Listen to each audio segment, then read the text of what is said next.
secara yuridis formal. Pendidikan anak usia dini adalah pendidikan yang diselenggarakan bagi anak sejak lahir hingga 6 tahun dan bukan merupakan prasyarat untuk mengikuti pendidikan dasar.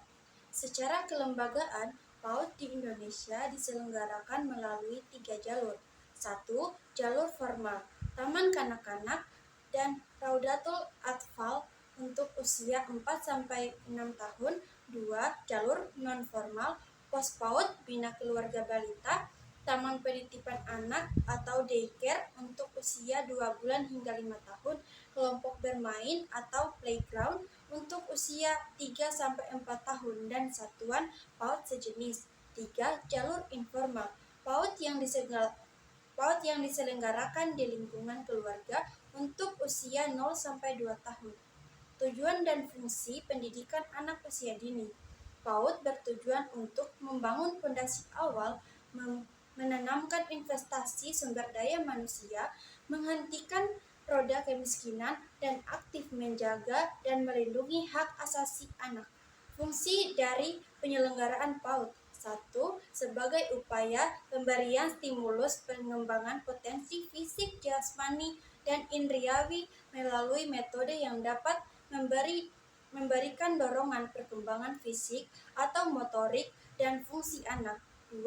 Memberi stimulus pengembangan fungsi akal dengan mengoptimalkan daya kognisi dan kapasitas mental anak melalui metode yang dapat mengintegrasikan pembelajaran agama sebagai upaya mendorong kemampuan kognitif anak. 3. Memberikan stimulus pengembangan motivasi, hasrat, dorongan, dan emosi. Bab 2. Tumbuh kembang anak usia dini. Anak usia dini ditinjau dari sudut pandang fisiologis. Fisiologis adalah sesuatu yang berhubungan dengan fisiologi atau cabang biologi yang mempelajari susunan dan fungsi-fungsi normal tubuh, serta mengikuti proses alami tubuh. Perkembangan motorik meliputi perkembangan motorik kasar dan motorik halus. Keterampilan motorik kasar adalah gerak yang dihasilkan dari kemampuan untuk mengontrol otot-otot besar. Sementara keterampilan motorik halus adalah gerakan terbatas dari bagian tubuh yang meliputi otot kecil, terutama di bagian jari tangan. Anak usia dini ditinjau dari sudut pandang psikologis. 1. Agama dan moral. Perkembangan agama dan moral pada anak usia dini yaitu kemampuan anak dalam memahami Tuhannya dan mematuhi aturan sesuai dengan ajaran agamanya. Yang kedua, kognitif. Perkembangan kognitif adalah salah satu aspek perkembangan pada anak yang berkaitan dengan pengetahuan. Yang ketiga, bahasa. Bahasa merupakan alat dan cara untuk berkomunikasi. 4. Sosial emosi. Perkembangan sosial yaitu kemampuan untuk berperilaku sesuai dengan keinginannya. Bab 3. Kurikulum pendidikan anak usia dini. Program pengasuhan. Pengasuhan yaitu menjaga, membimbing, dan memimpin anak kecil.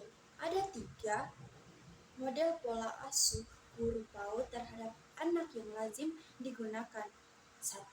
Pola asuh otoriter, yang dimana kekuasaan guru PAUD sangat dominan. 2. Pola asuh demokratis. Guru PAUD memberikan kebebasan kepada anak untuk beraktivitas, namun tetap di bawah pengawasannya. 3. Pola asuh permisif. Guru PAUD memberikan kebebasan penuh kepada anak untuk beraktivitas. Program pengajaran. Beberapa langkah dalam menyusun program pembelajaran PAUD. 1. Melakukan analisis konteks. 2. Menetapkan visi misi dan tujuan lembaga PAUD. 3. Menetapkan isi program pembelajaran PAUD, alokasi waktu pembelajaran, dan mengembangkan perencanaan kegiatan pembelajaran. Program pembiasaan. Bentuk kegiatan pembiasaan yang dapat dilakukan oleh anak usia dini. 1. Pembiasaan rutin. merupakan kegiatan yang dilakukan anak secara terus-menerus dan konsisten setiap saat. 2. Pembiasaan spontan adalah kegiatan yang dilakukan oleh guru PAUD terhadap anak yang bersifat spontan saat itu juga dan pada waktu terjadi keadaan tertentu. 3. Pembiasaan keteladanan merupakan kegiatan memberikan contoh perilaku baik sesuai dengan sistem nilai yang berlaku oleh guru PAUD terhadap anak. Bab 4. Hakikat manajemen PAUD. Pengertian manajemen PAUD. Manajemen PAUD dapat diartikan sebagai suatu kegiatan layanan PAUD atau rangkaian kegiatan layanan PAUD yang berupa proses pengelolaan usaha kerjasama sekelompok manusia yang tergabung dalam lembaga PAUD untuk mencapai tujuan PAUD yang telah ditetapkan sebelumnya agar efektif dan efisien. Unsur-unsur manajemen PAUD. 1. Unsur-unsur manajemen PAUD. 2. Sumber daya PAUD. 3. Aktivitas layanan PAUD yang efisien dan efektif. 4. Kerjasama. 5. Tujuan PAUD. Tujuan dan manfaat manajemen PAUD. Secara umum, tujuan diselenggarakan manajemen PAUD di lembaga PAUD adalah agar tercipta kerjasama yang baik dan harmonis dalam memberdayakan segala sumber, baik sumber manusia maupun material, sehingga dapat dimanfaatkan secara optimal untuk menunjang terciptanya tujuan PAUD secara efektif dan efisien. Bab 5. Ruang lingkup manajemen PAUD. 1. Manajemen peserta didik. Manajemen peserta didik dapat diartikan sebagai usaha pengaturan terhadap peserta didik, mulai dari peserta didik tersebut masuk di lembaga PAUD sampai mereka lulus. 2. Manajemen kurikulum PAUD. Manajemen kurikulum PAUD adalah suatu sistem pengelolaan kurikulum yang kooperatif, komprehensif, dan sistematif dalam rangka mewujudkan tercapainya tujuan PAUD pada lembaga PAUD. 3. Manajemen sumber daya manusia atau SDM PAUD. Manajemen SDM PAUD dapat didefinisikan sebagai usaha merencanakan, mengorganisasikan, menggerakkan, dan menilai SDM PAUD sehingga mampu memberikan kontribusi sebesar-besarnya bagi pengembangan lembaga PAUD dan tercapainya tujuan PAUD. 4. Manajemen sarana dan prasarana PAUD. Sarana dan prasarana PAUD adalah segenap proses pengadaan dan pendayagunaan sarana dan prasarana PAUD yang dilakukan untuk mendukung tercapainya tujuan PAUD secara tepat guna dan tepat sasaran. 5. Manajemen keuangan PAUD. Manajemen keuangan PAUD dapat dalam arti sempat adalah tata pembukaan di bidang PAUD pada lembaga PAUD. 6. Manajemen hubungan masyarakat. Manajemen hubungan masyarakat adalah proses pengelolaan komunikasi mulai dari kegiatan perencanaan sampai pada pengendalian terhadap proses dan hasil kegiatan layanan PAUD. Bab 6. Perencanaan lembaga PAUD. Pengertian perencanaan lembaga PAUD. Secara sederhana, perencanaan dapat diartikan sebagai 1. Upaya merumuskan suatu maksud atau tujuan. 2.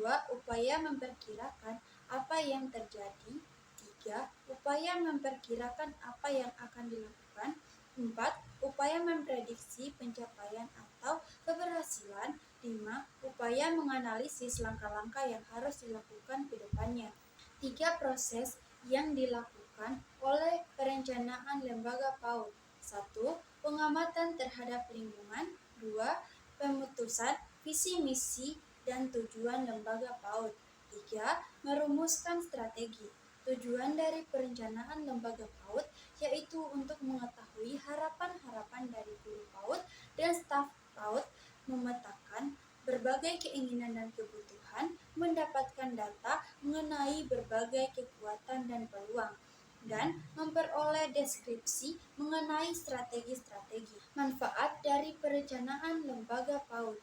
1. Lembaga PAUD memiliki kebijakan-kebijakan yang dijadikan sebagai dasar dalam menyelenggarakan layanan PAUD. 2. Lembaga PAUD memiliki dokumen, visi misi, tujuan, dan strategi dalam mencapai tujuan PAUD. 3. PAUD memiliki target yang harus dicapai dari layanan PAUD yang diselenggarakan. 4. Lembaga PAUD memiliki gambaran tentang berbagai langkah antisipatif yang dilakukan untuk merespon tantangan-tantangan yang dihadapinya. Bab 7. Pengorganisasian lembaga PAUD. 4 makna yang terdapat dalam pengorganisasian lembaga PAUD. 1. Menyosialisasikan tujuan PAUD. 2. Mengumpulkan individu-individu. 3. Memberikan tugas, tanggung jawab, dan wewenang kepada individu-individu yang terlibat. 4. Menyusun dan menetapkan jalan hubungan kerjasama antar individu. Proses pengorganisasian lembaga PAUD. 1. Mendesain struktur lembaga PAUD. 2. Mendesain pekerjaan. 3. Membentuk tim kerja. 4. Menjalin kerja sama sosial dengan masyarakat. Tujuan dan manfaat pengorganisasian lembaga PAUD. 1. Menentukan jumlah personal guru, PAUD, dan staf PAUD. 2. Untuk menyusun struktur lembaga PAUD. 3. Untuk mendapatkan tim kerja yang memiliki visi misi yang sama. 4. Menetapkan jalannya hubungan kerjasama antara guru PAUD dan staf berdasarkan struktur lembaga PAUD. 5. Mendapatkan struktur lembaga PAUD. 6. Mendapatkan tugas pokok dan fungsi serta wewenang. 7. Mendapatkan bahan masukan untuk melaksanakan strategi dan program kegiatan PAUD. Bab 8. Kepemimpinan Kepala PAUD. Pengertian kepemimpinan. Kepemimpinan adalah proses mempengaruhi dalam menentukan tujuan lembaga PAUD. Kepemimpinan Kepala PAUD sebagai komunikator dalam pelaksanaan program kegiatan PAUD. 3. Kemampuan yang harus dimiliki oleh Kepala PAUD dalam menjalin komunikasi di lembaga PAUD sebagai berikut. 1. Kemampuan untuk berpikir. 2. Kemampuan untuk memberi pesan dan menerima pendapat. 3. Kemampuan untuk menyelami tiap pribadi dan perasaan. Kepala PAUD sebagai motivator dalam pelaksanaan program kegiatan PAUD. 4 upaya yang dilakukan oleh Kepala PAUD untuk menumbuh kembangkan motivasi anggotanya. 1. Melakukan pengaturan lingkungan fisik. 2. Mengatur suasana kerja. 3. Membudayakan disiplin kerja. 4. Memberikan pelayanan kepada anggota secara berkesinambungan. Bab 9. Pengawasan oleh Kepala PAUD.